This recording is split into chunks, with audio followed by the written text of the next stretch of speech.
امبارح انا عملت فيديو عبرت فيه عن تخوفي من ان ايران تكون اوريدي، وعلى فكرة ده في الغالب وضع ايديها على اليورانيوم المخصب، او عندها جزء من اليورانيوم المخصب في حتة تانية غير اللي اندفن واللي موجود في مكان الضربة الأولانية.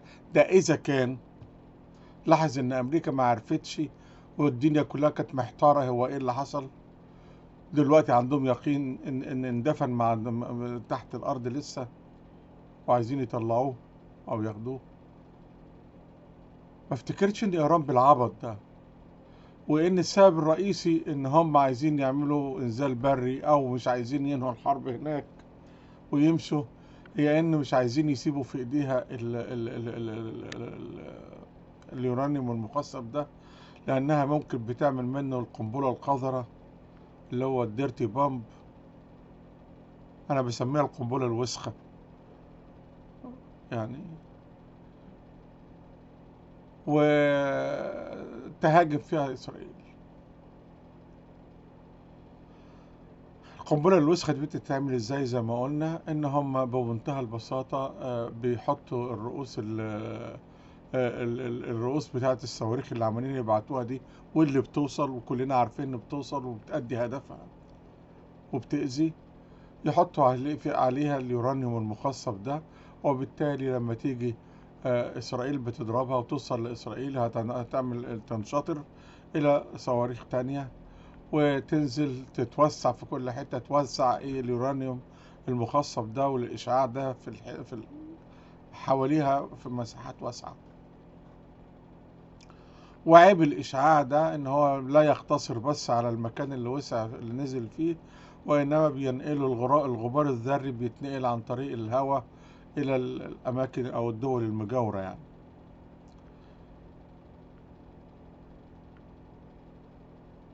فطلع لي واحد ابن حلال مؤدب قوي قوي، قال لي ده فكر طفولي، وإن أمريكا عارفة إن القرد مخبي ابنه فين. ودي مش حقيقة في حال أمريكا، في حال إيران لا، مش شرط يعني. يعني عارفة كتير قوي، والموساد وتجسس وكل عارف، بس مش كل حاجة عارفينها يعني، وإلا كانوا عارفوا مكتبة فين دلوقتي. آه فالموضوع وسع في دماغي، وقعدت أقرأ أكتر وأكتر وأكتر، وأحاول أشوف إيه اللي ممكن يحصل، ووصلت للنتيجة دي. هي نتيجة سوداوية، والله ما قصدي إن أنا أسود بها الدنيا، ولكن للأسف ده احتمال أنا على يقين إنه هيحصل لو حصل حرب برية.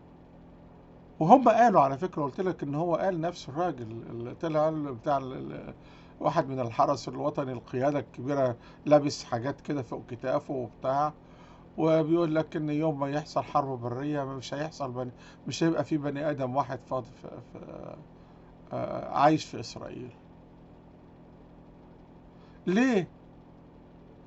لأنه هو راجل بتاع دين، مقتنع بالدين. يعني أنا باجي بموت، يبقى قبل ما أموت أموت الكفرة كلهم. طب هما مين الكفرة؟ إسرائيل يعني مثلا عشان يهود؟ لا والله، فيه اللي أكفر من اليهود عندهم، العرب، السنة. وعلى فكرة بلا مبالغة، بلا مبالغة، لا أبالغ، العرب هو العدو رقم واحد عندهم. اسأل. لا، ده الموضوع بقى مش ممكن مش بس يكون إسرائيل بقى، ده احنا ممكن نضرب بالسعودية مثلا.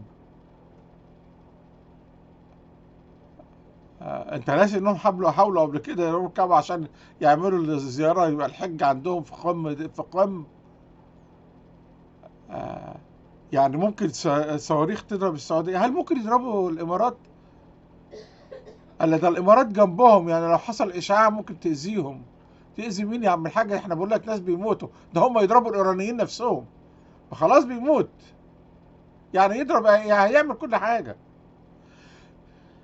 إذا الموضوع ممكن يعك، ممكن دول الخليج كلها تنضرب زيها زي إسرائيل.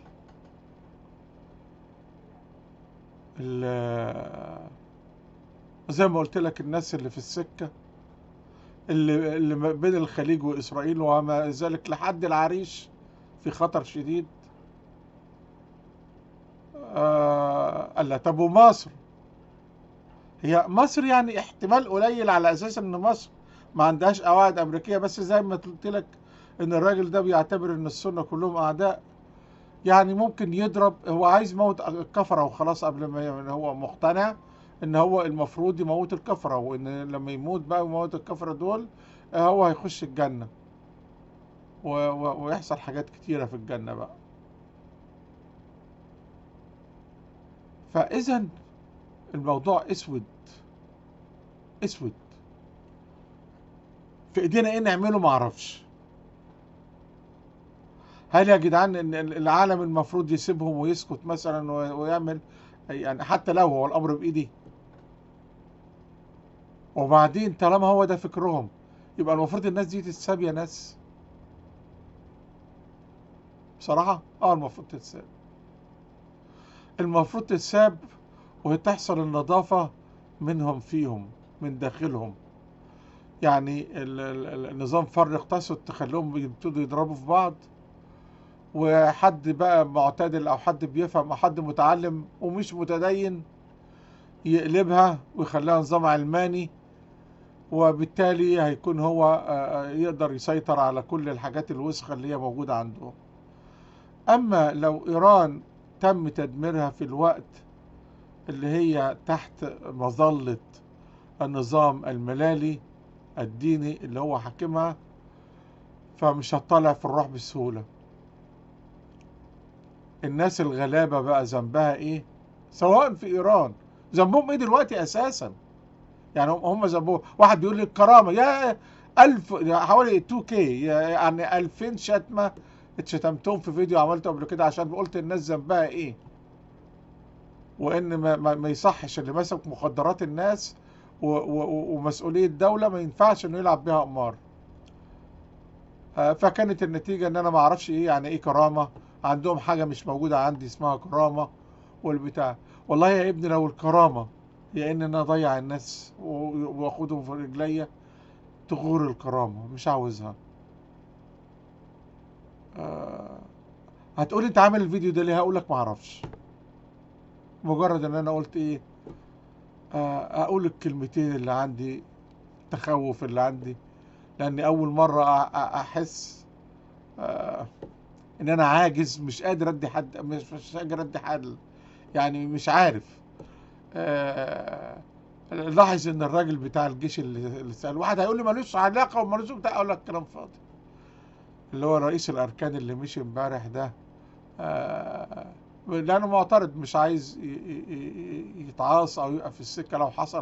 لو حصل حاجة ما يبقاش اسمه اتكتب في انه شارك في الجريمة دي. الجريمة مش هي انك تقضي على ايران، بالعكس، ده لو في طريقة ان تتعمل فيها زي ما بيقولوا القنبلة الكهرومغناطيسية والكلام الفاضي ده، بس هتتعمل ازاي يعني وفين؟